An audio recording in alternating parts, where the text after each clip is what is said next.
Good evening and welcome to the PSGL Round 5 of the F3 PlayStation category. It takes us to the Styrian Mountains at the Rebel Ring in Spielberg, Austria. I'm Tom Kent in the commentary position, and alongside me is the man who has been doing his best to cover in for me, along with his companion in the last couple of rounds in Qatar, and the round before that, it's Logan. I didn't have a companion for Qatar. Oh, that's a shame, but I'm sure you did your best, didn't you? Somewhat. Okay. Well, we are at the Rebel Ring, Logan, and whilst we're waiting for qualifying to begin, with 18 drivers, including 3 reserves, in play, what can you tell us about this amazing circuit? It's fast. But yes, Spielberg, of course, probably one of the fastest and most exciting courses in the calendar.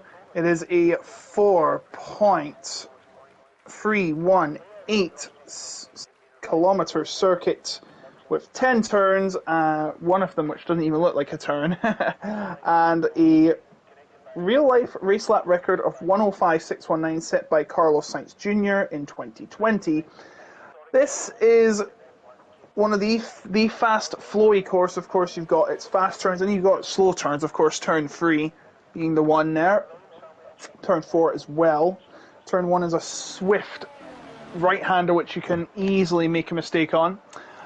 The middle section and probably the last few corners, 9 and 10, are probably the most important because you've got to time them very right. If you go too far wide, especially in the last corner, your lap will be null and void, I'm afraid to say. But we have a couple of cars going out right now, Ritty Hullet and BB8, as we look at the table, Tom, in terms of the standings. Yes, indeed. And after the reshuffle of the results, because penalties either had to be applied or overturned, and Daniela, who finished 4th on the road in Qatar, was able to inherit victory after a 5-second time penalty they had picked up on circuit was later overturned. And because of that, he was able to take victory away from Tyne.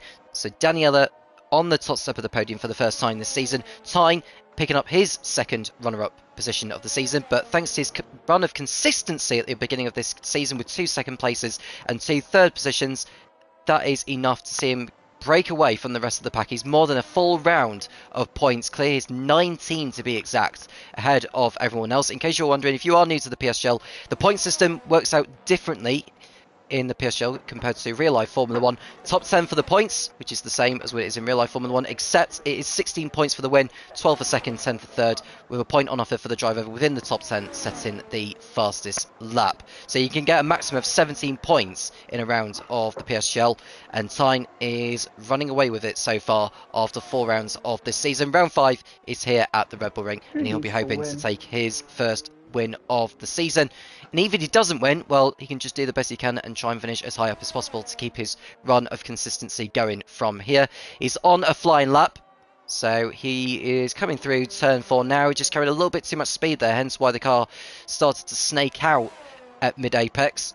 And he's just making his way through turns 6, 7 and 8 momentarily. And he should set the first banker lap. We're not expecting this to be his best lap by any means, as the best laps tend to be at the end of the session after the track does pick up. And so Tyne is coming round the last corner now, turn 10, and he's managed to invalidate his lap. And not only that, he'll have invalidated the next one as well. And that's the double whammy when you exceed track limits at that part of the racetrack. Yeah, we've seen it too many times. We saw it happen in the real world where about 400 drivers of the 20-car field got penalties, and there was massive uproar, not seen in 21 years. Thanks, John Todd. So, sorry to bring that up. I'm a Ferrari fan myself, but yes, BB8 unable to get a time, but Mohammed gets one on the time. Oh, by the way, do you notice who's just topped us? Who's back? Renz, the winner at the death in the first round in Brazil. He is back after a 3-week absence and trying to add to his tally of 16, or is it 17? It is 17 points because he got the fastest lap in the first round. So he's back tonight, but he's got a lot of ground to make up with Tyne yet to win. Who needs wins? He could just not win any part of the season now. But yes, it's still well ahead. It's kind of like Balliner when he won F2 that one season. He didn't win a race, but he was consistent and he won it all.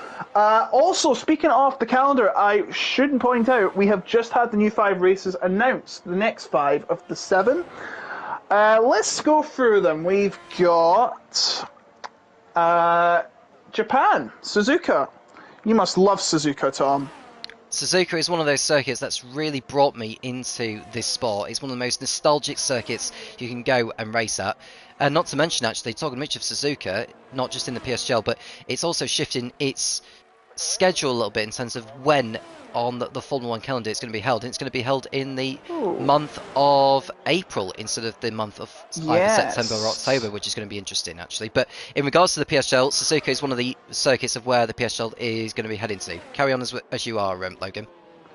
Before we do, I just want to notice we have a Williams 1-2, Ruti Hullet and IMSA Pal. Ruti Hullet's had his fair share of bad luck. If you saw Britain, that ended so sadly for Ruti Hullet. He spun around at the final corner on the penultimate lap and was missing out on victory. He might have got a penalty for it though, I think. So it didn't probably matter, but that was won by Mateo after penalties were applied to Tyne and Tom. So Sapilla now at the top of the table. We've still got 8 drivers yet to set a lap, and 3 of them, Edrex, Tyne and Cherno, in the pits. So back to the calendar. After Suzuka will be... Imola. It's got an Italian flag, but it's Emilia-Romagna. It is Imola. Of course, a track that is heralded with history, but also heralded with tragedy, unfortunately. However, it will be there. Speaking of tragedy, unfortunately, we've just been given news that the Imola cat sadly passed away, Formulino. So, a very sad loss for the sport, for not even a driver. It's an icon of, you could say, the fandom of Formula One. Indeed so, and as a cat person myself, it did hit me hard, quite frankly. And yeah, we do send our condolences to the owners of that cat, Formulino, who of course was a fantastic fan by means of watching motor racing going around at Imola. I mean, to be honest, most of it's live. It won't have seen Formula 1 racing around Imola because we had that 14-year hiatus of Formula 1 not racing at Imola. Indeed. But thankfully it did get the opportunity to see Formula 1 cars go around the Imola circuit, and like what Logan had just mentioned, we do send our wishes to the family of which owned that beloved cat. Sorry. Yeah, Mateo's just gone. Finished the calendar. Yeah, it's 13th. Mateo is gone, but go on about the calendar. Tyne's just going on another lap. He needs to redeem himself. Someone's gone wide. That must be Mateo. It is. But yes, and then there's 3 rounds, more rounds announced. Not the last 3, but the next 3 after Suzuka and Imola. We've got Spa, of course, 7-kilometer circuit. We don't need to talk about that. It needs no introduction. Jeddah, of course, the second longest circuit. I think, yeah, it will still be the second longest after Las Vegas.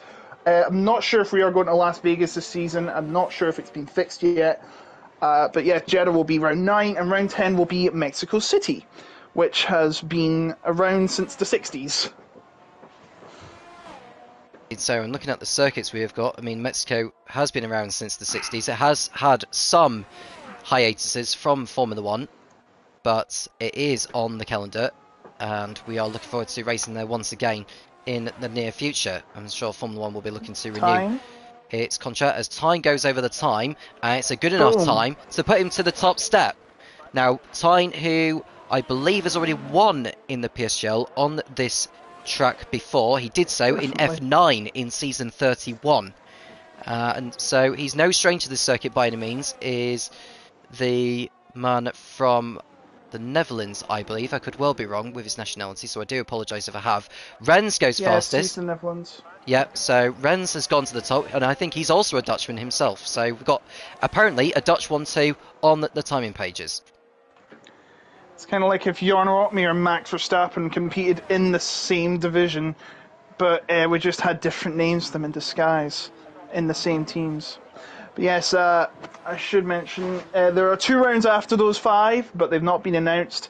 I'm going to make a prediction. It's going to be Miami and Las Vegas to annoy everyone. Yeah, well, it wouldn't surprise. I mean, a circuit I wouldn't be at all surprised if they decided to go to is Abu Dhabi, because I think it's a long time since. I don't know if it is a long time Oh since the PSGL yeah. had gone to Abu Dhabi, in all honesty. But with the revised layout, I'm actually quite surprised they're not really, or have been using it, in all honesty. I'd imagine that they've been using it for the PC categories for it, but in the PlayStation categories, well, answers on a postcard, because I don't really know the last time they actually went to Abu Dhabi.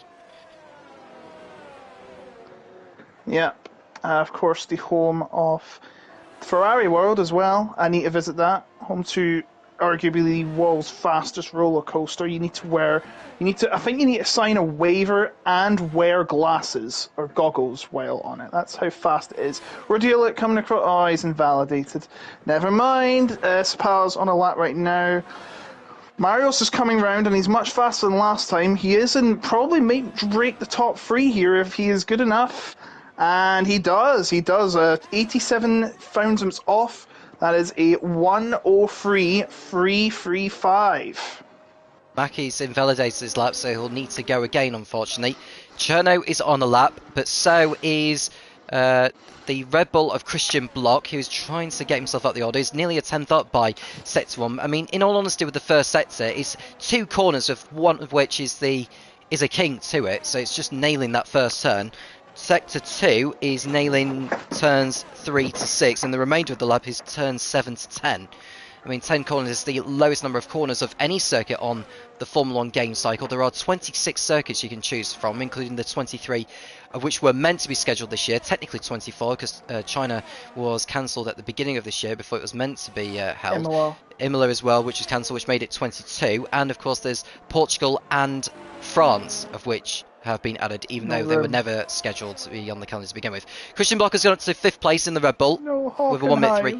No Hockenheim, unfortunately, but you never know in the near future in terms of whether we will race on those circuits again, or whether those circuits will be added, or even if we do get any new or returning venues being added to the Formula 1 calendar in the years to come. Who knows? Dadalpad has crossed over the line. I think it was just to begin a lap, or invalidated one actually, so he stays where he is in 11th position.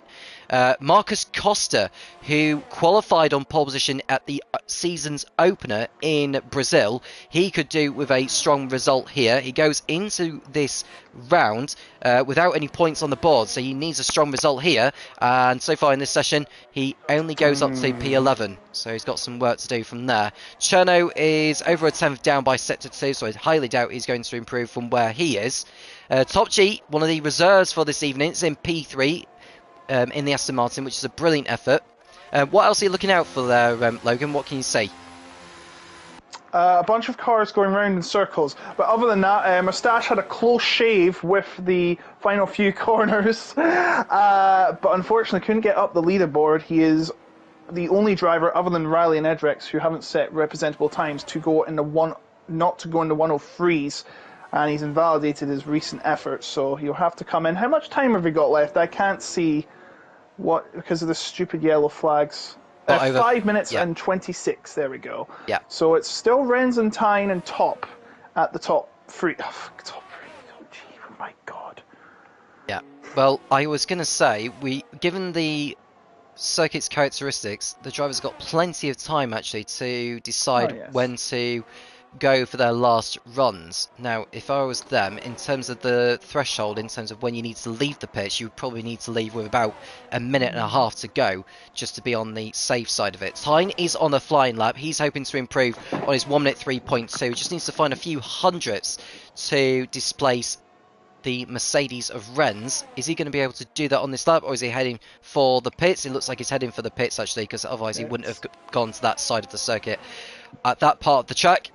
So he's in P2. Rennes looking to improve on where he is. He's actually improving by sector 2. Yep, so 700's up. So could Rennes get into the 1-minute 3.1s? He had a bit of a tank slapper coming out of turn number 7 and through 8. And he's gone well wide there, so he may as well just head back to the pit lane and get another set of soft tyres put on. You'll get a warning for that. You'll get a warning for cutting the pits. You don't get a penalty for it in qualifying, but you'll get a warning for that, I think. Going in too late, but not much of a punishment there. Rutihula is improving, but not enough to go up to 4th in the top 5 right now. Mohammed, also on the track, who pulled an insane triple overtake in Britain. There was a couple of those, by the way, double and triple overtakes at the same corner. Lewis Hamilton took 2 for 1 in 2022 at that track. That was insane. Shame I wasn't there for it. I was supposed to go, but couldn't get the tickets. Rutihula comes to the line, and oh well, what did that come from? 5,000 faster, 103, 243. He must have had a blazing final sector. He's now on top. He is indeed, and that's a brilliant start to his session so far. Well, I say brilliant start, we're coming towards the end of it, but Rutihula has left a marker for those to beat. 5 thousandths is the margin between him and the Mercedes of Rennes with over 3 minutes remaining. Has anyone got anything to respond to it? I'm not 100% sure that they do, but it's very close as always at this stage of the PSGL. F3 is a very, very competitive division, and the drivers know that they've got every bit of hope. And Top G has got a penalty for blocking. Now that's a really interesting one. Ball. Yeah, well, he didn't even close to Marios behind that. Yeah, we're going to have to get a lobby restart, I'm afraid. That was not Top G's fault. We're definitely going to have to restart this. He did nothing wrong. I cannot see. Marios would be complaining if he did. They're not blocking at all. What blocking was done? He's not even close to him. I'm sorry if I'm going in a rage mode, but look, he's even let him through. He's done nothing wrong. Well, that'll be something for the stewards to quickly deal with. I mean, if he was unfairly given that penalty by the game itself, then I would imagine there will be a lobby restart. They'll still take the qualifying positions as they are, but amend the positions once Top G's penalty does get overturned, should it do so. In the meantime, we've got 2 minutes remaining, and the drivers are beginning to do their last runs now. Marios is on a lap, and Top G is just slowing down. He's probably... They're not. I see what they're doing, Tom. I think they're trying to burn the fuel out, because I don't think they can go any lower with the fuel setting. So they're just being very careful, and then they're going to go on a flying lap after this one. They will have time to get around. They've got about 2 minutes, and the lap is about 1:10 when you're slow pace. So nothing dangerous is going to happen. But I can tell you right now, I think Christian Bloch, I see what he's trying to do. He's trying to get it as close to 0 as possible, because of course you don't have to come back into the pits in this game. And the less fuel you have, the faster your car is going to be. Well, Rennes is on a fast lap now, Logan. I can tell you that for a start. And he's coming through turn 4 now with the DRS open. He brakes for turn 4, but he carries too much speed, and the rear did step out as he turned in, and that's going to cost him a bundle of time. Will he back out of this one, or will he just remain committed and actually try and get a fast time on this effort? Well, he's still up by sector 2, but that mistake could cost him any hope of getting pole. He'll go to the top should he get through the remaining couple of corners without any drama, but he's going to have traffic to deal with potentially. He might just get away with it as he makes his way through turn 10 now, does Rennes. Crossing it over the line. Is this going to be provisional pole? It is. It's 1 minute 3.1. 10th faster than he was last time. He is now on provisional pole. Rutihula about to start his lap. Idrex is not even bothered setting lap. He's going to do a last to first challenge. Rutihula about to set his last lap. He gets across the line with 8 seconds to spare. BB8 time. BB8 coming round. Turn 4, a bit wide there, but he still managed to get through, and he needs to improve by 1/8 of a second. Christian Bloch, his teammate, is ahead of him, and he's got a car in front of him. That must be the McLaren of Riley Mackay, who, Christian Bloch's backed off. Yeah, he's backed off. He's given a tow. So Tyne. Yeah, so Tyne making the most of it as Top G goes to the top. Now, will he keep it should his penalty get overturned, or will Tyne snatch it away from him at the death? P3 goes Tyne. So he does not improve. Rennes isn't on a fast lap either. So could Rutihula get back pole position? He's slightly down by sector 2, so he needs the sector of his life in the last sector in order to take back pole position here at the Red Bull Ring. Now, the Williams pilot is coming through turns 9 and 10 now. Is this going to be the Williams pilot on pole position here at the... No, he's out of fuel. I think he's run out of fuel right at the end. So he Yep, is not going to fuel. get pole. Mohammed is not on the lap. Matteo won't be either. Marcus Costa is not on the lap. So Top G, should his penalty get overturned, will will be. start the Austrian Grand Prix on pole position. I can definitely tell you that it will be overturned. I saw what happened. He did nothing wrong, and Sipala is trying to crash in the pit lane. Thank goodness this is a video game. Riley Mackay made the top 10 after what was a dismal start of the session, but it will be Top G on pole. I can tell you that right now. I think I'm going to go to the chat. We think we're getting the lobby restart. Well, whilst you are dealing with that, we'll run down the qualifying order. Top G, should his penalty get overturned, will start on pole position. Renz alongside him in the Mercedes. Then we've got Tyne and Rita Holle in 3rd and 4th positions respectively. Last week's race winner Daniela is in 5th ahead of Christian Block. Then it's Marius and Mrs. Apala in 7th and 8th on row 4. Mohammed and Maki rounding out the top 10. LRB and Matteo are 11th and 12th, followed by Danilpad and Twist on the 7th row. Marcus Costa and Cherno on row 8. At the back, we've got Moustache and Edrex, who didn't set a time. We're just looking at the chat at the moment to see what is going to be the plan. Now, if the penalty is going to be overturned, then we will need a lobby restart.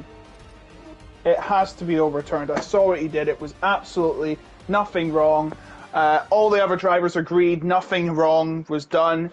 So if we do get underway, then that, yeah, I think even if nothing was acted on, I think we're going to get a restart anyway in agreement with the drivers. I certainly would, because I saw nothing ill done on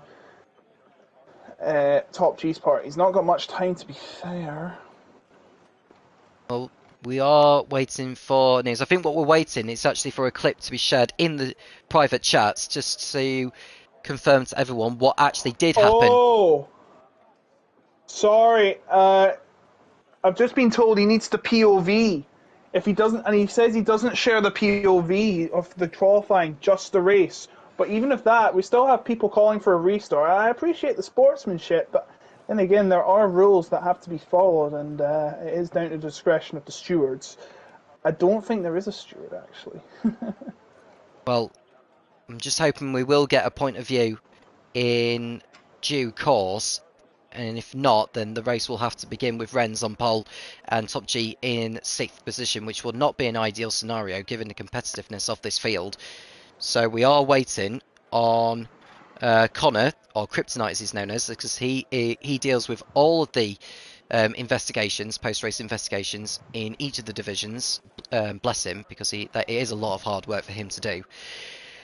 We're just waiting to see a point of view from Top G to see what actually did happen and whether it's good enough for a lobby restart. So we are just waiting a little bit before we do get going. And from what Connor says no POV.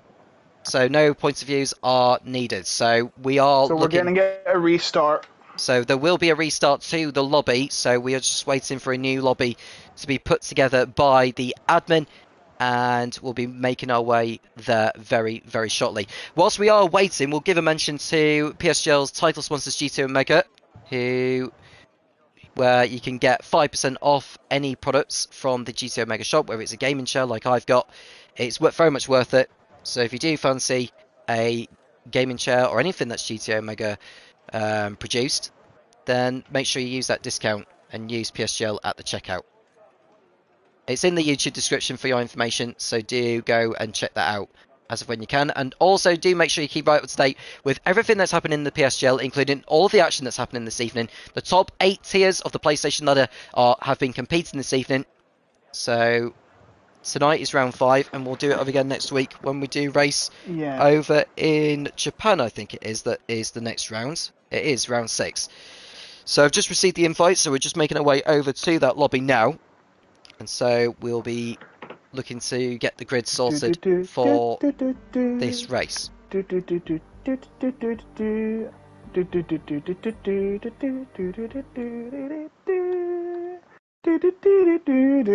the invite doesn't work. Brilliant. Well, I'm just getting over to the lobby now.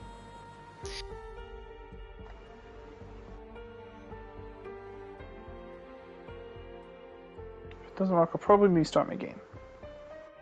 Okay, never mind. Right.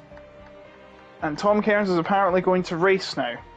He's not set spectator on. I kind of wish I wanted to race. Obviously, that means I start at the back of the grid. I hope they get the grid right. I will just make sure that he does get it right.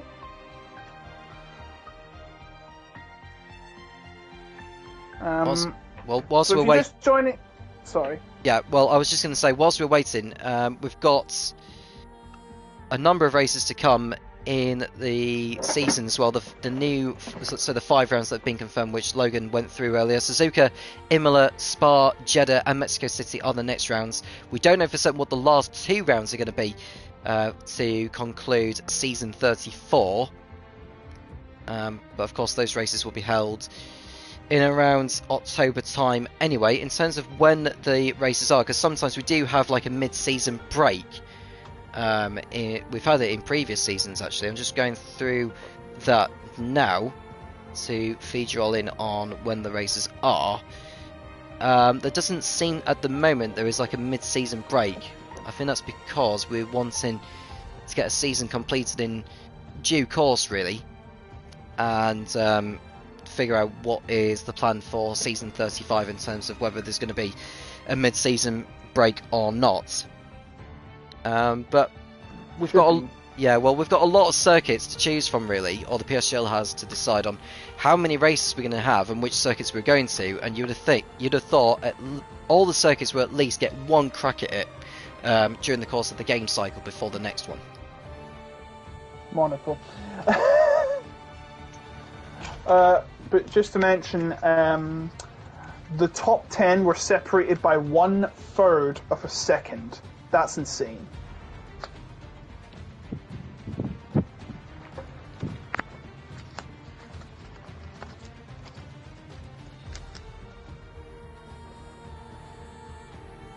Fine margins. So Yep. I've just put the... Sorry? Yeah, well, I was just going to say to all those that have tuned in, do feel free to come in with your questions as well, providing they are clean and polite, obviously. But if you have anything you want to ask about the PSGL or about where they're racing at or who you're betting on for the victory, then do please let us know in the live chat.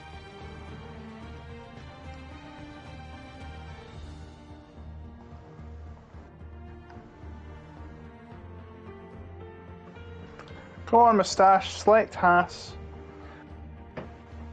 Forgot to put a shaver on again.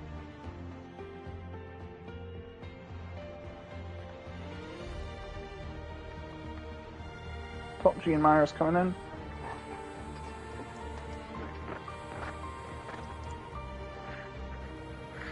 So all 18 drivers are in the lobby now, so the grid should be formed and we should get going here. And the race should be done in around about 45 minutes time. There'll be no formation lap, or at least there shouldn't be anyway.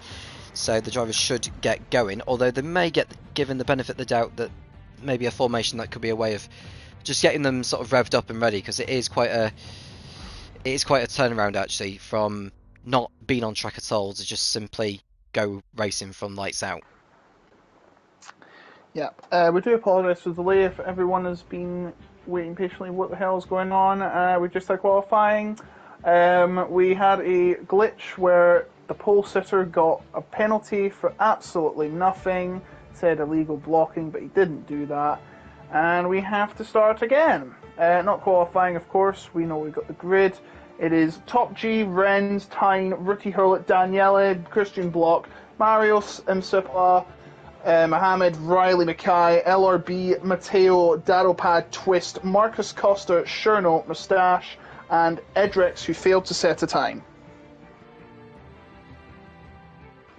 Those at the back will be hoping to make their way through the field and get into the points. Last week, every driver that finished actually did score, because I think out of the 16 drivers that competed, only 10 of them made it to the checker flag. It was quite a race of attrition, wasn't it, Logan? It was indeed, yes. But at the end, all hell broke loose, it seems like. We are about to get underway. The glitch. I wish it showed the grid screen on the menu. I think If you can select your team and driver, surely you should be allowed to see the grid.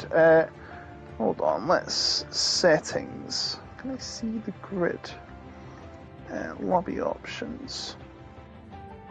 Now, where's the grid? Yeah, you can't see the grid on this. But anyway, we're about to get underway in a few minutes' time. So we should be going to lights out. I don't think there's going to be a formation lap.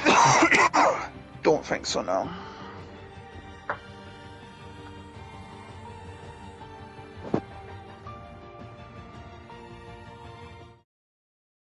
Here we go.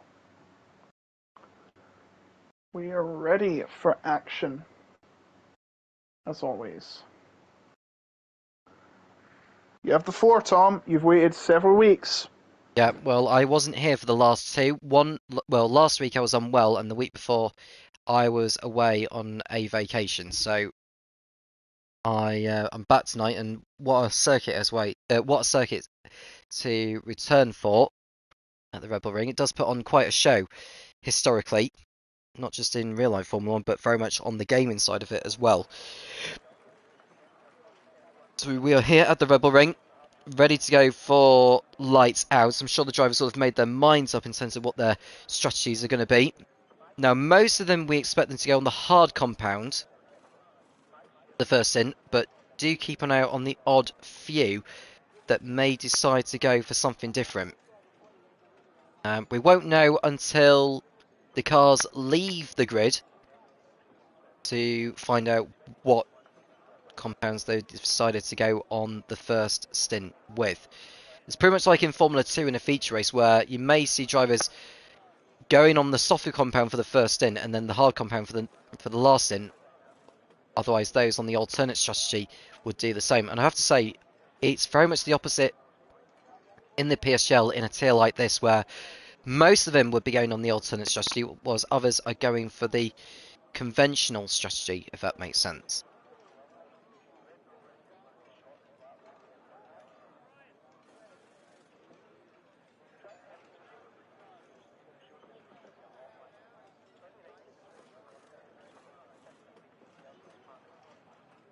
Only mentioned Tyne, who's yet to win a race this season, is 19 points clear at the top of the championship in F3 in the PlayStation ladder. And in second position is the race winner of last week, Daniela, with 25, and Marios in third. Despite being a reserve for the season, it's got 2 third places to his name, as well as the pole position which he got in Qatar. You don't get any points for pole position in the PSGL, but I'm sure in terms of the credit and the reputation and morale, I'm sure it's good for your records. Riley Mackey, who hasn't scored in the last couple of rounds, is in 4th position with 18 points. Renz, who won in Brazil, is in 5th. As we are ready for the lights out here in Austria. Lights out and away we go, and Topchi has got off the line well. Renz looking to give chase, and Tyne is looking for a way past into turn 1, but Renz comes a bit off, and Topchi stays in front with Renz in second position. He gets a good run out of turn 1. He's going to go side by side with the Aston Martin as they come through the kink of turn 2, but it's the Aston Martin who stays in front as they come up towards the Remus curve, but Topchi is in front by quite some way. We've got Renz in second place, Tyne third. We've got Rudy Holly and Daniela in third, fourth and fifth. We've got Christian Block in the second Red Bull in 6th place. Marios and M. Sapala in 7th and 8th. Mohammed and Riley Mackey make up the top 10. And it looks like everyone has got through there cleanly, Logan. Almost Renz nearly running into Top G, but he has to stay behind for now, as it looks like Marios and Cherno are on the medium tyres, the rogue strategists they are. And look, Renz is right behind them again. Renz is showing that he has the pace of the champion, showing that he, although he was gone, he was not forgotten. He won it at the death in Brazil, and he's going to try and win it by a mile here. He's close to Top G, who also won one of the first races of the season, the second race in fact, as we cross the line to start lap number 2, and this will be the last lap where there will be no DRS. And having a look at 4th position is Danielle, but here he comes, Renz with a fantastic run out of the louder curve, and up the hill we go. But it looks like he's just backing off now, waiting his turn. There's a move here. Mario's trying to take a look at Christian Block's 6th place. Into turn 3 we go, and Ruti Hulten and Danielle as well. Daniel as well. Renz is going to challenge for the lead into turn number 4, down to turn number 4. But he doesn't want to take it right now, but taking a look again. Daniel trying to get a revenge move on Rudy Hullett around. And here he comes again. These guys will not let go of each other. He's just really teasing him right now. The drivers are sticking together like glue at the moment. Top G in front with Renz continuing to stay right on his tail. Then we've got Tyne and Hullett and Daniela in 3rd, 4th and 5th. And the drivers seem to have kept it clean throughout the first lap. Nobody darts into the pits at the end of lap 1, which is good news. Looking at the tyre compounds that they're on, the only drivers that are not on the hards are Marios and Cherno. As the fast laps keep exchanging, the lap times will come down in due course because of the fuel burning off. And now the DRS is enabled, and Renz will have the chance to either go for the lead or sit back. Look how close the cars are, and I know it's only lap 3, but you never see them this close. To start with, it's all going to break loose. Renz under threat from Tyne. Tyne, the championship leader, having another tease at Renz. Renz, you're going to tease, I'm going to tease you too. So here he comes. Rudy Hullett now behind Tyne, and Tyne goes to the outside. Tyne goes to the outside, Renz protecting his position. And still in 2nd place. Moves going around the clock as we speak. Cherno is currently side by side with Sipola, this for 12th place. And on the outside, but Sipola keeps the position. Now we have Rudy Hullett closing up. Marios closing up. Daniela closing up. Everyone is sticking together, as you said, like glue. Actually, Loctite super glue. Yeah. Well, Marios is making the most of being on the medium compound, so he's trying to make the most of it and get past the field ahead of him. But it's so difficult, and now we're seeing Renz going for it, or thinking of going it into turn 1. That's probably not the best place to do it, so he decides to hold back a little bit. But the drivers need to be careful about track limits, because it's one of those circuits that do catch you out with track limits. So that could be the decisive factor in this race, as Renz thinks about a move on the Aston Martin, but he also needs to think about time behind. He goes off the track though, does Renz. Now, he's got to be careful not to take an unfair advantage, as Tyne looks to get through not only on him, but the Aston Martin for the race lead. Tyne round the outside, and that is the race lead going to the championship leader. Where did that come from? And Marcus Costa gets onto the bad books for corner cutting. There's been an incident. What was that? Oh, it is an incident, and it's Moustache and Costa colliding. I think Marcus Costa died on the inside, and Moustache has suffered, and we have a virtual safety car. Is there any damage on these cars?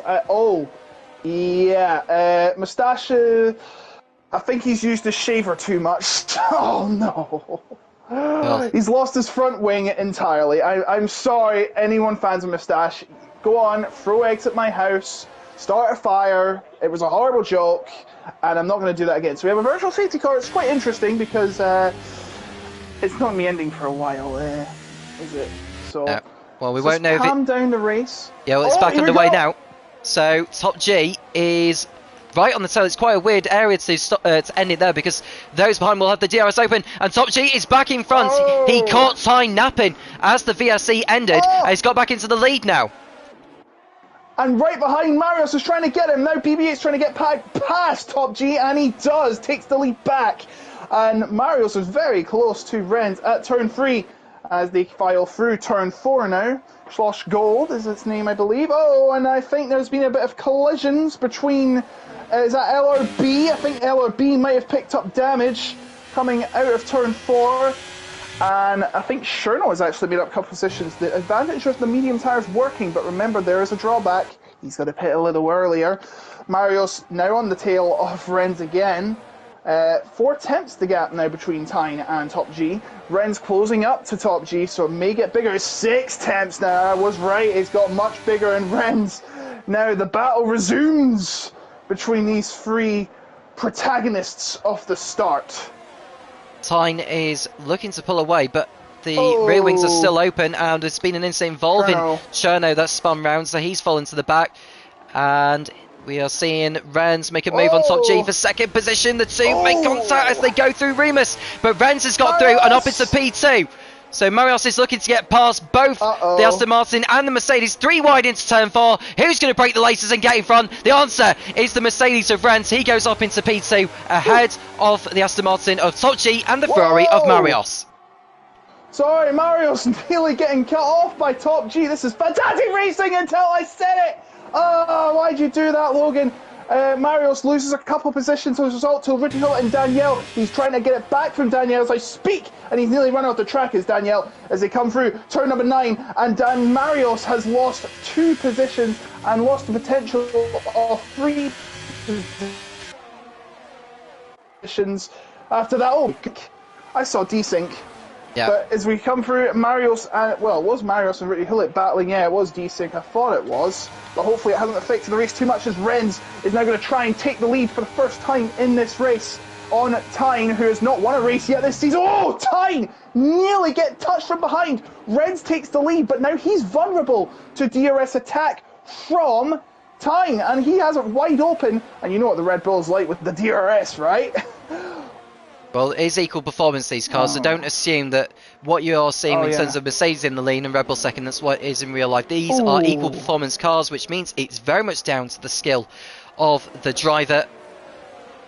And no matter what racetrack they race on, they are in equal machinery, or whichever team they are in equal machinery in this lobby. And now we're seeing Rudy Hollett thinking about a move on the Aston Martin, but he's not going to go for it just yet. Tyne, now, what is he thinking at the moment? Because he's got a bit of a buffer at the moment over the Aston Martin, but he won't want to allow Renz to pull away too far, because otherwise he'll fall out of DRS range. He's just at the fastest lap as well, has Renz, but yes, quite the buffer between Renz and Tyne and Top G.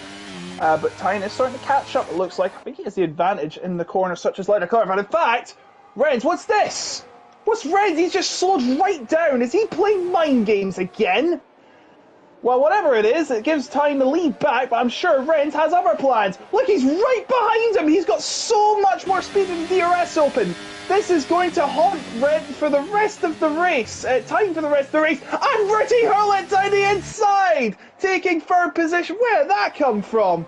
So moves happening everywhere as we speak. I don't know if we can keep up with this. Renz playing mind games to hold the lead. They're playing all sorts of games at the moment, and they're using a lot of their ERS at the moment, as far as I know. Now, the highest driver in the field that has not been using it is actually Christian Block. He's got 95% ERS in store at the moment. Yeah, Mr. Powell is off the track at turn 8, but he continues, so no need for a VSC or a virtual or a full safety car. As Renz crosses over the line, Hullet with the new fastest lap, and he'll be hoping to build on that and go for a potential race win, given how close the field are. And Daniela is right up the gearbox of Top G, waiting to overtake, and he'll go past with ease, I would have thought. Down the inside into turn 3, and I don't think Top G is going to fight it that much, or is he? Bumped him. Yeah, he's bumped him, and they're bumped each other again, and Danielle can't get past Top G. He's already lost 3 positions here at this Red Bull ring. It's just not been his day from the start. You might as well, he would have been doing better with that 5th place penalty. Oh, he's been bumped by Danielle. He's been bumped by Danielle. And Marios is now going to try and take advantage. He's still in the medium tyres. Are they good enough yet? And Sapala off camera has had another incident at turn 4. It's just not going well for the Williams driver. The other Williams driver is doing well in the top 3. Now a quarter of a second behind Tyne, and now Danielle will not be getting past Top G, because even though he's a second behind, Top G has the DRS somehow. Lap 10 of this race, we are a quarter of the way through, and Renz is continuing to pull away. Tyne's in second place, Hullet is now up into 3rd. Top G at the moment is out of DRS range, and he's going to be under attack from the Alpine of Daniela once again, but Top G somehow has been able to fend him off. How much ERS has Daniela got in comparison to Top G? Not a lot, to be honest with you. None. And Marios right behind, he's got more ERS in store. He's able to overtake round the outside. Should there be enough room for both cars to get through? Marios still going side by side through the King of 5. Is he going to be having the inside for 6? He does, but Daniela doesn't make it easy for him, and he's going to go to the outside and stay in front. And somehow they get through there without causing any collisions whatsoever. How do these gentlemen keep it on track? It's mental. The amount of commitment these drivers have is second to none. And Sapala has had another another cropper at turn number 4. It's just not his day, but at least he's not put the remote down. He's continued racing despite it. You never give up until the end. Look at Jenson Button in Canada that one time. He was well behind all this time. We have action, 3 wide, perhaps, going into the corner. That's turn 3, and Danielle up to 4th. Mario's in 5th. And Top G is now in 6th. This is horrendous. This is where he would be if he had this 5-second penalty applied. And Sapala's on the board again, as there is a battle between the other Aston Martin reserve of Armateo, and that is Mohammed. Yep, he got past Christian Block at turn 3 as well, so Matteo making up 2 positions in 2 corners and moving himself up into 7th position. What is his ERS like? It's actually a very positive one, actually. He's got around about 55% ERS installed. Mohammed has got about 20%, and Christian Block has got about 85%. And now we are seeing some activity in the pit lane. It looks like Top G is going for the pits. That was a little bit dangerous, actually, given where his teammate is going past it. Nearly drops it as he goes into the pit lane. That tells you how hard he is pushing at the moment. And I think he's going to try and go for the medium compound and complete an undercut. Yep, it's not been the best start at all for Top G, so he really needs to up his game. Speaking of up his game, BB8, is he going to fall for the mind games again? No, Renz isn't playing any mind games. Seems like he was just being attacked by the Deer S, but Ren's holding position for now, but will that change? BB8 is not. He's got half his energy tank left. He might go for it here. No, he decides against it. And look at who's humming behind though. Ruti Hullet, who wants a win for once after the heartbreak he had to endure at Silverstone. That probably still rings in his head as I speak. But Mario's Armateo, I'd say the biggest winner right now, up 6 positions from his start of 12th. So we'll have a look at the position changes actually, now that you've mentioned it. If I can find the right. Here we go. So Renz is up 1 position, Tyne as well. Mariteo up from 12th to 6th.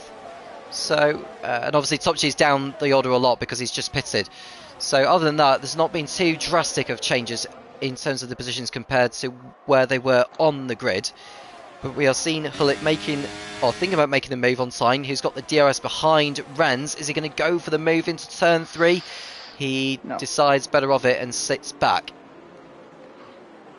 It's just a massive game of chess right now. Just protect your king. Well, what much else you got to protect? Here it goes, Tyne playing more intimidation games on Renz. He's just showing, I'm coming for you, boy. Come lap 36, that position will be mine, he's probably saying to him over the chat, if there is one.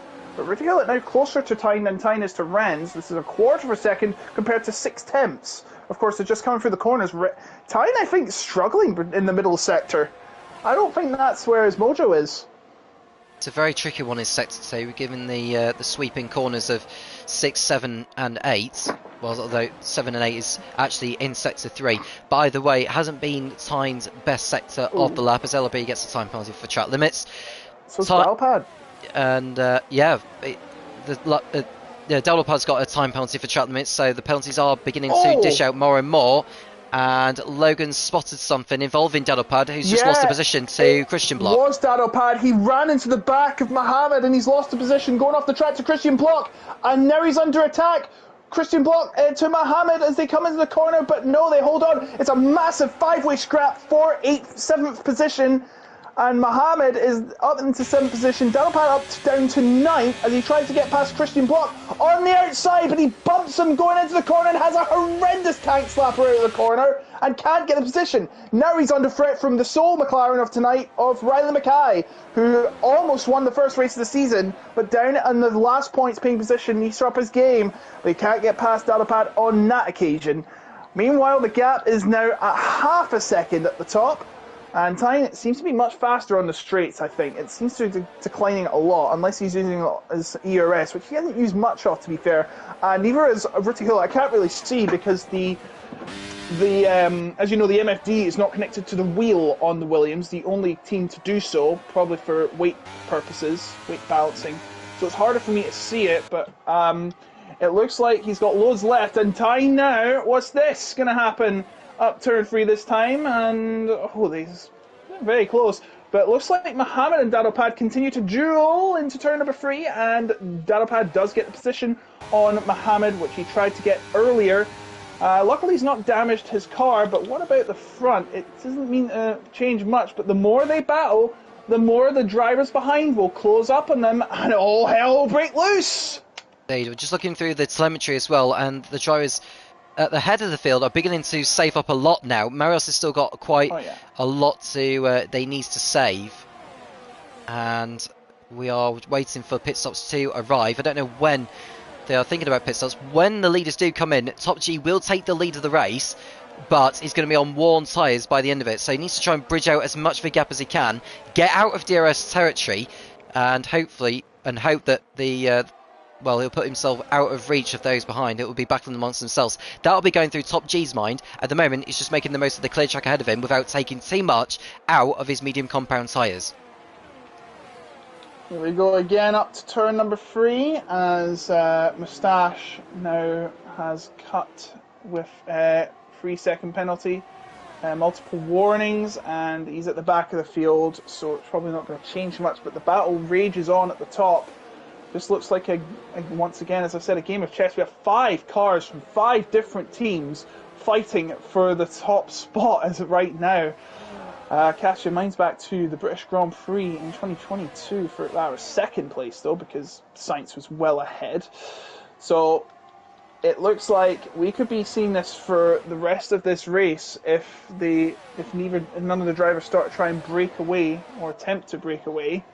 No one attempting to pit yet, even Mario and Christian Block, as went into the pit lane along with Armateo. So we've got the Aston Martin and the Red Bull heading for the pits.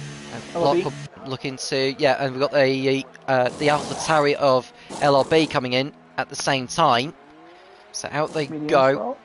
So Block is able to, does he get in front of the Aston Martin? No, the Aston Martin stays in front. Matteo behind Marcus Costa, and they've actually got some clean air ahead of him actually. Ooh. So an opportunity to make up some places. There was an incident involving Twist who didn't get the best of exits coming out of turn 3. What did you see there, Logan? Did not. Well, it was Riley Mackay and Twist into turn number 3, and Twist had a horrendous tank slapper out of that corner and nearly lost his grip of the car, and his lost position is now under threat from Edrex, who, by the way, is now in 10th from 18th, last position, but he's got a pit soon. Science and C pit stops now. Tyne going for the pits, as is the Ferrari of Marios. So Marios able to take those tyres for 17 laps, so he's got 19 laps to do on the hard compound, which is easy enough to do, but he's got those who'll be fighting it out with him for victory. What the? Sorry, Tom. There seems to be something out in the pit lane. Riley Mackay's got a 5-second penalty for speeding in the pits, and they're all just shuffling around in the pits. It's quite a weird scenario here. But BB8, what's happened to BB8 here? He's fell right down the order. This is horrible. He's fallen right down the order with all the other cars pitting, and this is horrendous. He's fallen behind Mohammed and Danopad. I don't know what's happened, but now Tyne is in a really tough spot. I think the reason for it, Logan, is because he was the first driver out of the garages to be in the box, and because of those behind coming in, he had to wait for them to go past. Oh no! That has cost Tyne absolutely horribly. Unsafe pit release isn't on, and Marios is now losing a couple positions, cold tyres probably. Now down to 8th as the race leader has pit, as so has Ricky Hullett and Danielle. Yeah, so Renz will be hoping he won't lose as much time, and I don't think he will. So Renz, I think, could rejoin just behind Top G, who's going onto the pit straight now. He'll take the lead of the race, but for how long is the question. Marcus Costa, who did pit earlier on, but he's only been on the medium compound throughout this race, I believe, unless I'm mistaken. No, he's... Top G will take the lead. Yeah, so Block... Block has actually got the fast start. Top G in the race, Costa is in second place. I think Costa has been on the hard and the mediums, but I doubt that the mediums he's on at the moment will go to the end. And Mackey's out. And Riley Mackay's, he's retired in the pits after getting a penalty. Sepal is crashed on the exit of turn 10. That is going to bring out the safety car, and that was the last thing that Top G needed. Yeah, he wanted that longer, but now he's got to come in. If he doesn't come in, then he'll be in trouble. Marcus Costa, well, he needed to pit anyway, so I don't think it would have changed much. But this is not good for Top G. He's going to have to pit for new tyres now, and he's going to fall right down the order. And everyone else has pits, so it's not going to really affect them unless someone really wants to do a crazy strategy. They would have preferred it much later. It says time. I see why. He wasn't just. And Top G's got a penalty for speeding the pit lane. Even worse. Yeah, he went in too quickly, and that just makes it even worse for him. But as I was going to say, Tyne actually had damage since lap 1, so he had to pit anyways to get that damage fixed. So that is not the only reason why That must be why he was so slow in those corners. He was so slow in those corners, and it looks like he had to pit for a change anyway. So Renz and now Ricky Hullet in 1 and 2. Tyne now down in 10th. Oh no, he's he is in 10th. He's accidentally let through Top G. Wait, what's happening to Top G? Oh, don't tell me he's going to get a penalty. Please don't get a penalty for that stupid illegal overtaking glitch. But yeah, not good for Tyne. He wasn't stuck. He needed to replace his wing. So that may answer my question, but if he even had to replace the front wing, he'll have had to let the cars that were just coming in allow them to go past, which will have cost him even more time, if that makes all the more sense. So Tyne's in 10th place now. Luckily for him, he does not have a penalty hanging over him, unlike some of the others. And he's going to leave himself with quite a bit to do. What does Top G decide today? Does he come in and get that penalty sorted? I think he might as well, because that's that penalty out of the way, and he's going to have to try something different, really, if he's to salvage anything from this. Yeah, he's coming in. He's coming in again. And he's got to be careful he doesn't get done for illegal overtakes. As he's going to overtake the entire pack here. I'll just see if he doesn't get disqualified. Please don't disqualify him. That would be quite outrageous if he does get disqualified. But he does come in, and is he going on softs? Yeah. This is awkward. He serves his penalty. He has to serve his penalty. Yeah, he's not being given any penalties. That's good. So he comes out the pit on the softs, and he will have to hope for another safety car. And if he does, he's won the lottery. Well, I think even he's got 15, 16 laps to do on these tyres, actually, which is possible to do. Yes. But it's going to leave him quite a little bit, maybe with too much to do between now and the end of the race. He'll be on better tyres than the rest of the field, but not for many laps. What a beautiful view of stereo you get here. Indeed. You can't beat it. Right, we're going to get underway again, I think. Lead the car in this lap. So Renz will lead the field over the line with Hullet in 2nd place, Daniel in 3rd, Matteo, who's made the most of his strategies, in 4th place, and you've got Christian Block 5th, Marius Delopad, Mohammed, LRB and Tyne are your top 10. Mackey's out of the race after pitting earlier, and M. Sapala crashed out, which was the reason why we were under safety car conditions. Well, the safety car is peeling into the pits, hence why Renz is stacking the field up now, as he waits for his moment to go. Once he does go, he cannot just slow down again, otherwise he'll be in trouble for it for poor driving stunning, so I'm sure he'll be aware of that kind of rule anyway. And now, and he's timed that restart to perfection. He's left the pack absolutely napping. 15 laps to go here at the Red Bull Ring in Styria, and it is a 6/10 cushion for Renz ahead of Ricky Hullet. Out of the first corner we come. No DRS for the next 2 laps here at the Spielberg, as we have a challenger. It looks like Dadopad, who has more grip with those medium tyres ahead of Marius, and he gets through on the inside at turn number 3, and coming through, still side by side, in fact, but I'm sure that may change as they come through. Dadopad tries now on the outside of Marius, but he gets through and braking later and into 6th place. And now Marius under trouble from Mohammed. Mohammed in 7th and Mohammed in 8th and Marius in 7th. Behind him, Tyne, who needs to make up ground after having his wing changed. He needs to get through. Top G's already made 2 positions with the softs. Well, Block is in 5th position, Tyne's made up 8th position, Top G's made up 2 positions on that first lap of the restart, so he's passed both of the Haas cars. So he's in 14th position right now. Hullet has the fastest lap of the race, the first driver into the 1 minute 5s. And I would expect that lap time to come down in due course because of the fuel being burned off in the remaining laps. But so far for Renz, it's looking good for him, and he just needs to break away from the rest of the pack and stay out of DRS range. Ren's looking to chalk another win on the board this season and 2 for 2 in terms of appearances. And Tyne is now into 8th place, or is he? Because Mohammed's trying to mount a comeback. He's not going to get it. Tyne just too quick for him as they make their way through turn number 4 for the 23rd time tonight in the race.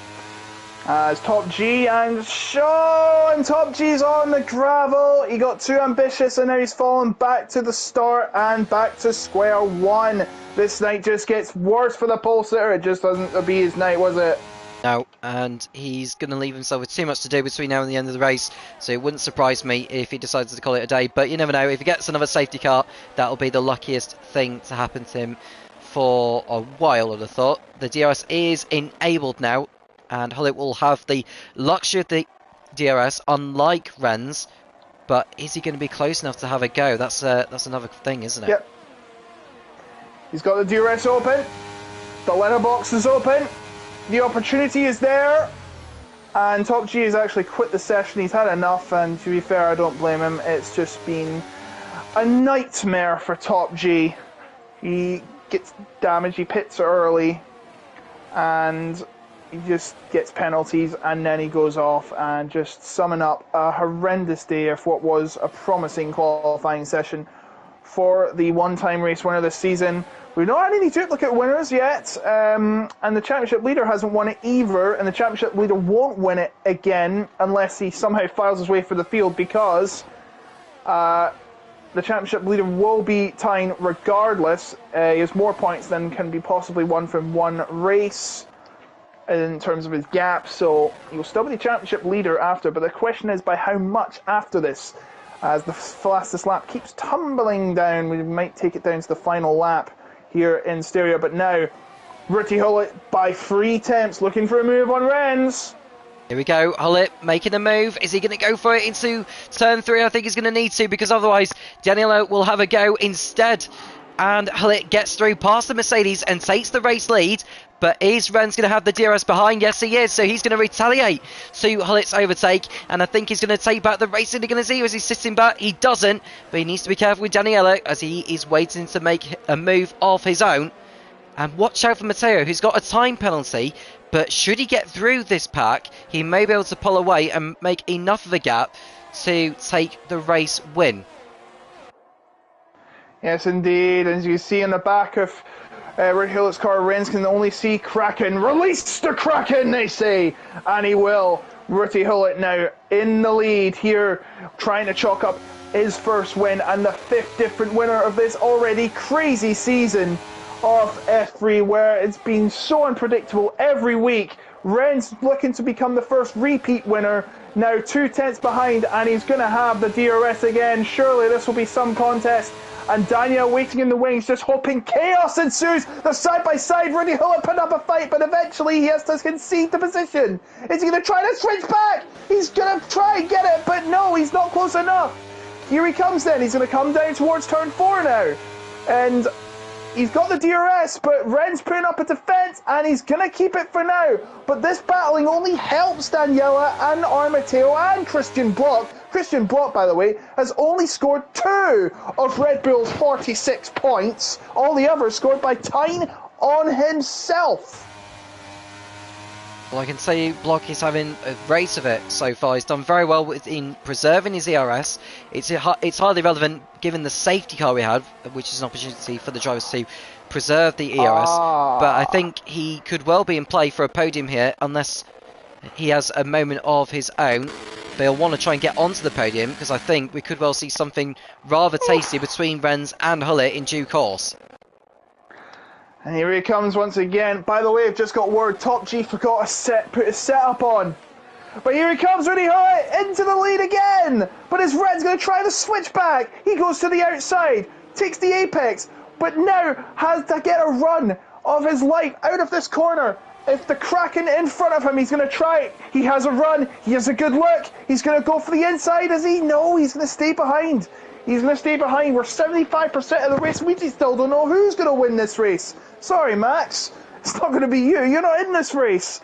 But Daniela now is sticking behind. The top 7 teams are all got one car. We've got Williams ahead of a Mercedes, ahead of an Alpine, ahead of an Aston Martin, ahead of a Red Bull, ahead of an Alfa Romeo, ahead of a Ferrari. 7 teams in the top 7 positions. And we don't know who's going to win this one. Marius is still hanging on. Actually, this might help Marius. He's got the longevity of those tyres to help him. Hullet trying to get the best run out of turn 1, and Renz will have the DRS open once again. Will he decide to go for the move or sit back and wait coming out of turn 4? I think he's going to go for it into turn 3. No, he backs out of it last moment. He's waiting for that perfect moment to make a move, but as we say, he needs to watch out for Daniela behind, because otherwise, if he gets overtaken by him, it'll make his job in trying to pass Hullet even harder. So he cannot be too complacent with how long he decides to wait for the overtake to get it done. They're closing up in each other. All the drivers are closing up in each other. This is just what we want to see. This is box office stuff, and it's going to go right to the finish line here in Spielberg. Renz is hanging on. Ruti Hullet is trying to keep it together.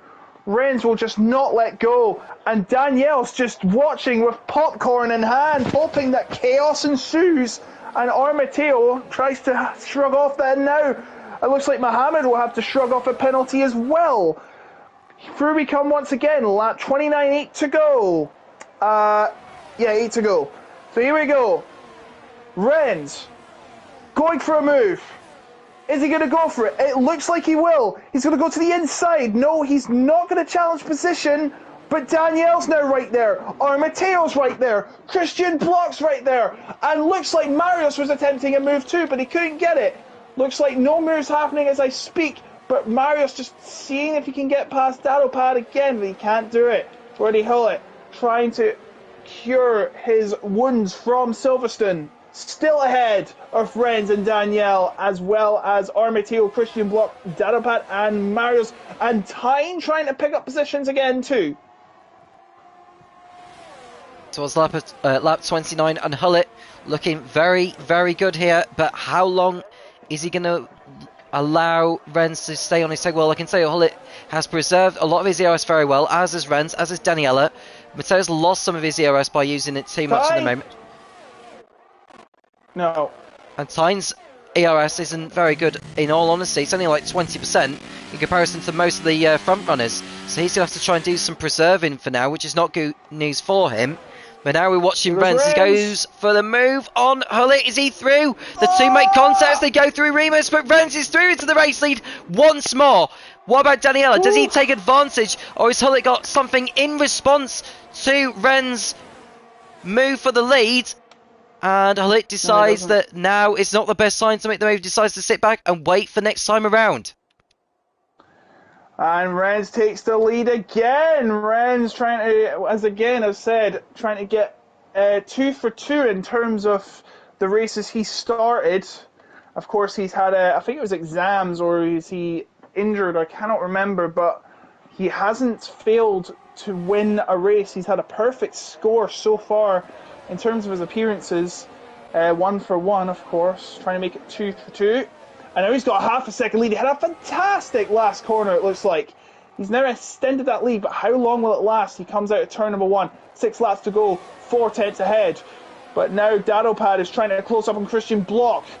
Don't mean to use offensive terms, but the inferior Red Bull driver battling with Dadopad as he goes up. Oh, he's going up the inside of Armateo, who takes evasive action.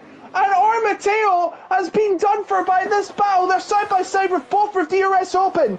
Danielle also battling. They're going side by side for 4th place. And Daniel Pan is through. Daniel Pan is up to 4th. Where did that come from? 2 positions in 2 corners. It'll be irrelevant in a few laps time because that time penalty that Dadelpad has Penalty, got, yeah. but Matteo has also got a time penalty, so that'll be some consolation for Dadelpad, but he needs to try and get through ahead of the leaders if he's got any hope of salvaging the best result possible really from this race, as Hullet looks to line up a move on Renz once more to get back the lead. In terms of the telemetry, how are they with ERS? Absolutely tooth for nail, dead heat, 100% each. They are waiting for their moment. They're probably going to wait for the last lap for them to use it up to either defend or to attack, as Costa gets a penalty for track limits. So we go again. Up to the hill we go! And Danielle looked like he was going for a move there, but no, he's not. Of course, why would you? This is where the action is. DRS for Ruti Hullet, DRS for Danielle, DRS for Dadelpan, and DRS for all of them, we should say. Through to turn 4 we go, and now Renz will just stay there, keep his position, and BBA on the outside of Marius. Marcus Costa battling with Twist side by side. Through into turn number 6. And it's Tyne who cannot get past. He's just struggling there. He's been stuck in the deadlock for a long while, and he wants to make up positions if he wants to keep his championship lead that big. And now Marius is going to put some defensive work into the inside, and he does it successfully. And to the outside we go at turn 10. Now he's under pressure again. Tyne just hasn't got the guts to go for it though. He needs to find that energy. He's got no energy. That's what's holding him back. Well, to be fair, neither has Marius. But here we go once again.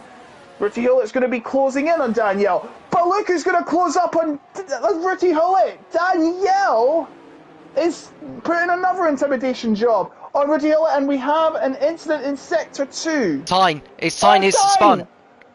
Oh no! Well, that will be it for him, I'm afraid. There's no recovery that can be done from there, as LRBO and battling with Marcus Costa in 11th. They keep it on track, but there's a bit of argy-bargy going on. Never mind, LRB is through into 11th.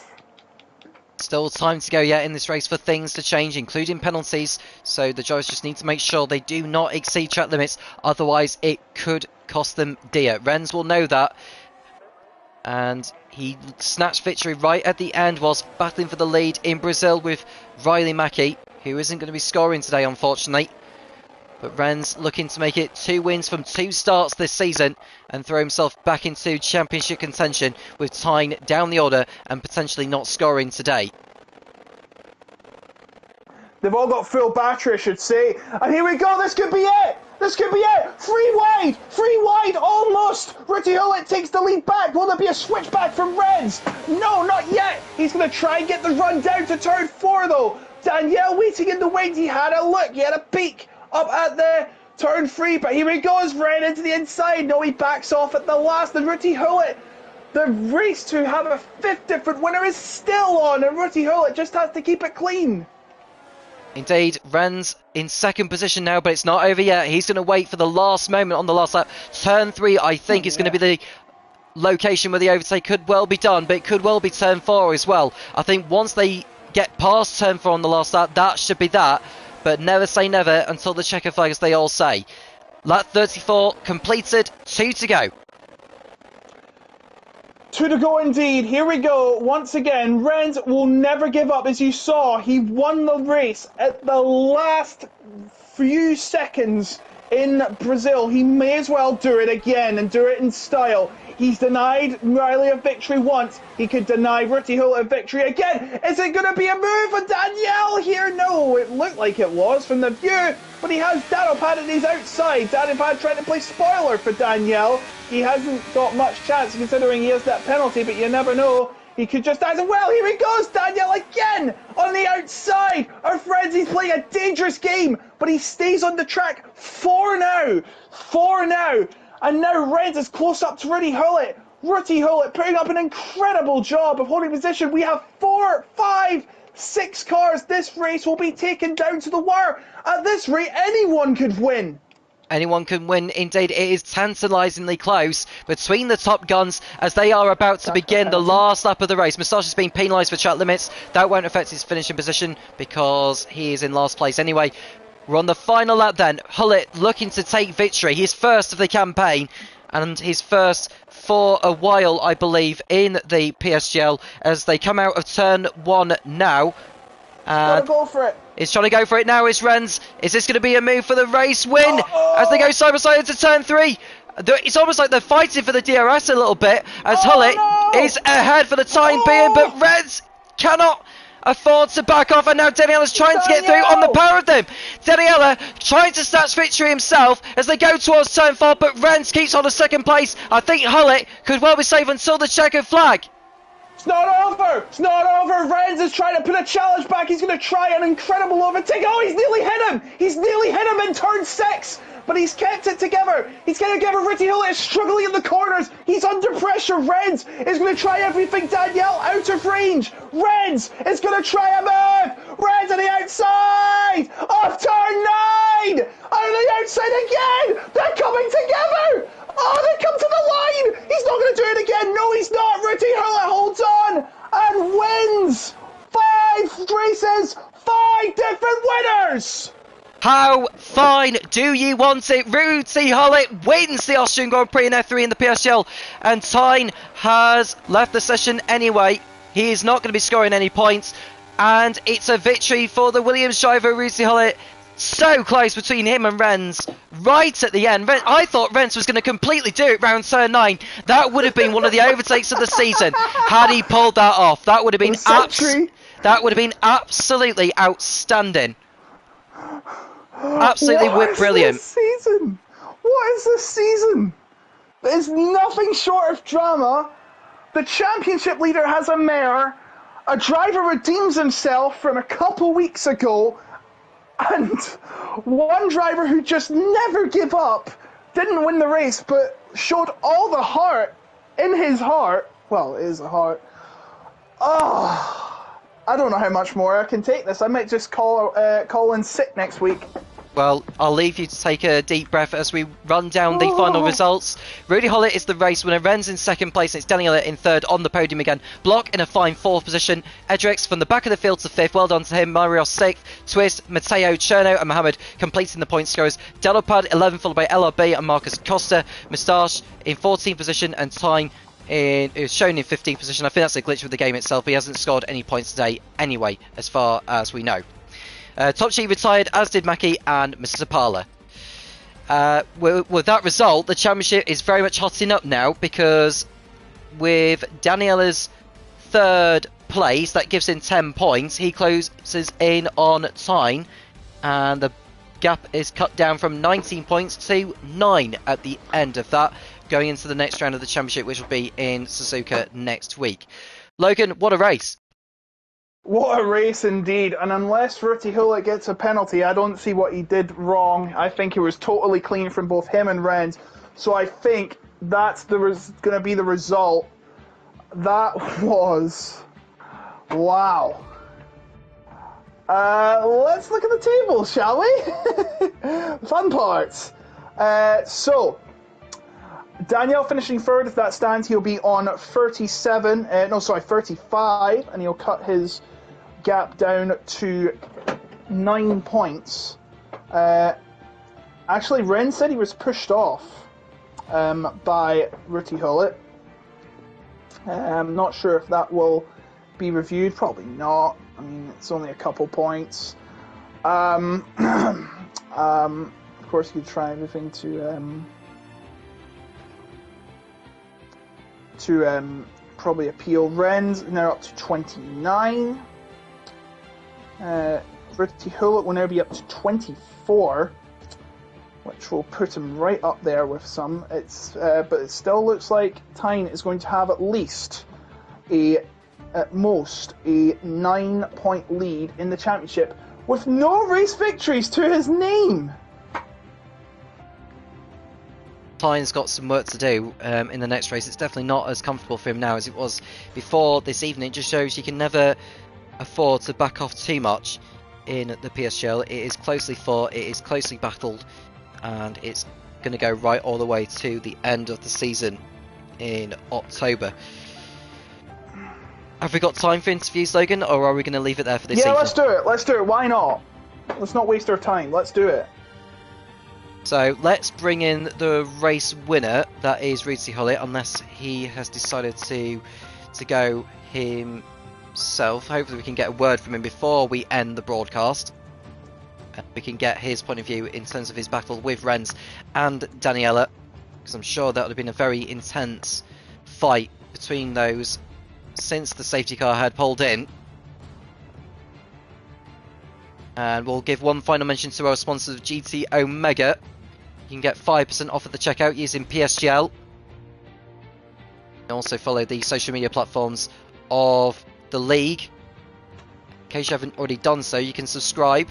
And at the timing of recording, we've reached over 38,000 subscribers. And you could increase that by simply subscribing yourself, so you can keep yourself notified of all the races that the PSGL has to offer from Thursday to Monday, or Wednesday to the Monday, I should say, because I think they do the PC events first on the Wednesday before they do the PlayStation stuff in the days that follow, especially tonight, where we have the top 8 divisions within the PlayStation ladder competing this evening. 4 competing at 7 PM and the other 4 at 8 PM UK time.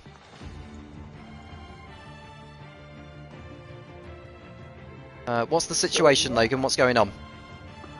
I need to invite them. I've just been typing in the Discord. So I'll just get the party up. You continue.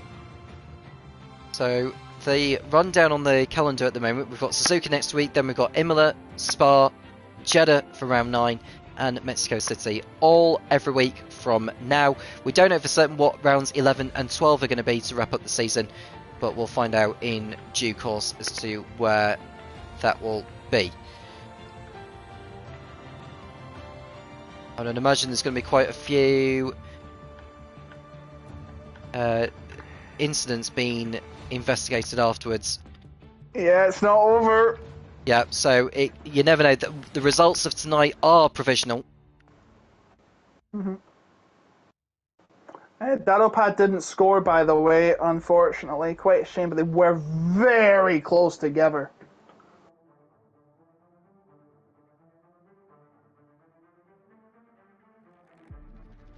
So whilst I was just going to say, whilst we are waiting for the race winner to take the moment to share his thoughts on today's race, we'll get a word with the man that's finished second and bagging some important points in the championship race, with the championship leader Tyne not scoring tonight.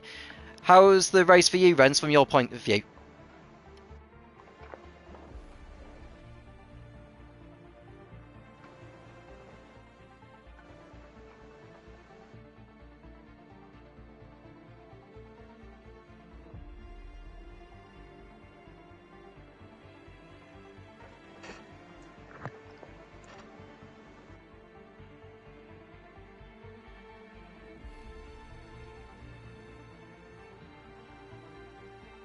There's quite some dice in between you and Ruti from when the safety car peeled in all the way to the checker flag. Was it a game of chess and understanding where each of you were at in terms of EOS and DRS? What was the whole strategy behind that?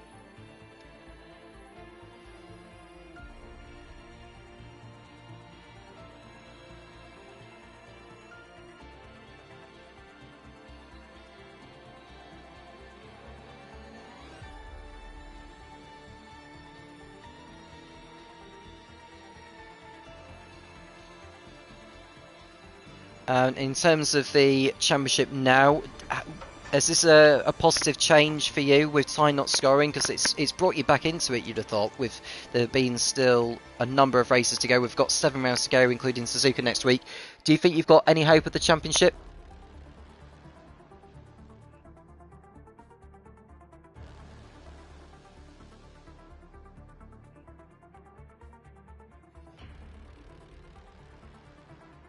Sure, so too. Logan, what have you got to say to Renz after his performance today? Because it was quite, it was a very nip and tuck showing from between him and Ruti, especially.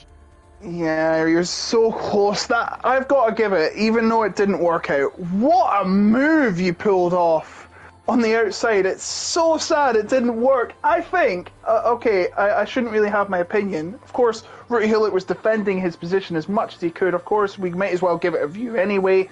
But what an insane attempt on the outside that was!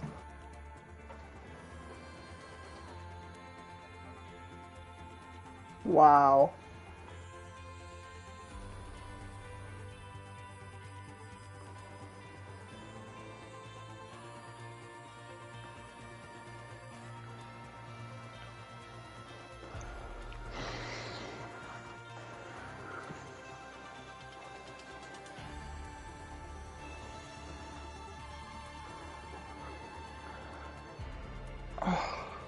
I was very scared. I was honestly thinking at a point, oh, these two are going to survive this final corner. Danielle might take the wind under his noses again.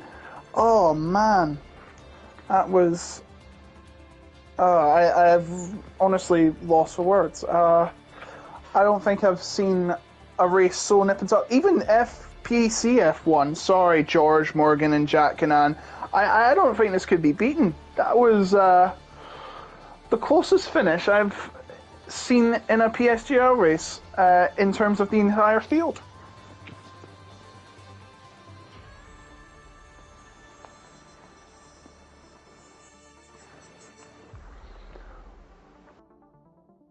Yes, the figure of 8, the crazy 8, the land of the rising sun. What's your opinions on the Suzuka? Nice.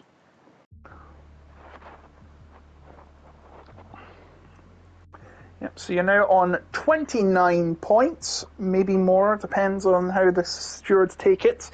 Now 15 points behind Tyne, who, by the way, has ended his podium streak, which is probably not what he wanted to end at all. He wanted to end his winless streak. He's got a third, a second, and now a non-points finish. I cannot remember where he finished. It was like 15th or 16th, because I know he did finish retired, I think, but he still gets classified for completing the majority distance. But there we go. You are now 15 points behind, of course, not over yet. We're not even halfway. We've got 12 rounds, we've completed 5.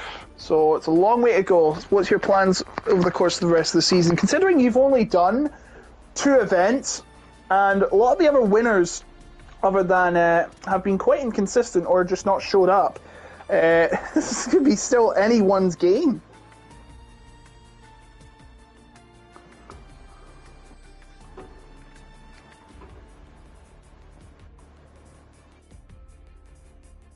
Oh, yes.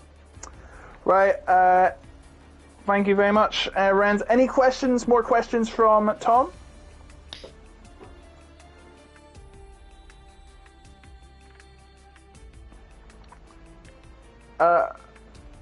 Not from Tom, not for Tom, from Tom. Sorry. I was going to say, it's been a brilliant fight, and I'm sure we're going to see a lot of it from you as well, Ren. So I think for the coming races, I think we're going to see you fighting for more and more wins, and hopefully, perhaps next season, if you end up going any higher than F3, I'm sure you'll be grateful of it.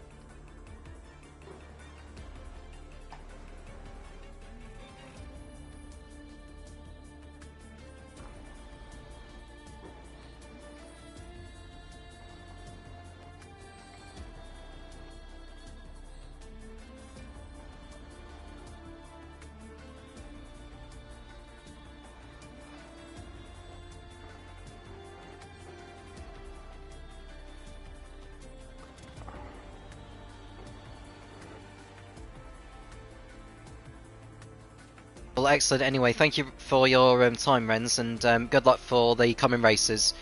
And we'll hopefully hear from you again in the near future.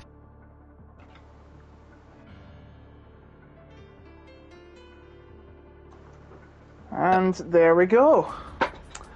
What? I don't think we have anyone else. Is Rooty Hillett not doing one? I think we've waited long enough, haven't we? I think I don't know whether he just wants to get off or whatever, but I think regardless of whether he does come in or not, I think we've been treated to a very breathtaking race in Austria, and I actually cannot wait to see what can happen at Suzuka. It's a totally different track to see what we've seen, and yeah, I think there's going to be more to come, I think, especially from the likes of Renz, Tyne and Hullet and all that, and that could really kickstart Hullet's charge for the championship. Yes, indeed. A long way to go. 7 races to go. And to be fair, oh, by the way, Daddlepad says he got 3 double warnings, so he might still score points. We'll just need to see what will be done about it. Of course, we might be on this for quite a while. By the way, Edrex went from P18 to provisional P5. What a race from him. Kept his car out of trouble all the way through, it has to be said. He probably put a lot of his emphasis on the race itself because he didn't think it was going to qualify that well, given there's part Ferme rules involved, so he just decided to not head out, preserve his tyres, preserve his setup, and it paid off for him eventually, so hats off to him. Indeed, it was quite fantastic to see. Even if you come from well down the field, you can still make a great run. You can get a good result in your book. Then that's fantastic. So, props to him, but also props to everyone for the insane race. I've just noticed that I don't think Hullet or Daniela are going to have time to be interviewed. So we'll wrap it up there, Logan. Thank you very much for joining me, and thank you for showing your analysis on today's race and actually getting speaking to Renz, who finished second today after qualifying on the front row, and we hope for more of it to come in Suzuka. So thank you to all for tuning in, and we'll do it again in a week's time at Suzuka. I'm Tom Cairns, he's Logan, and we'll speak to you again soon when the PSGL returns.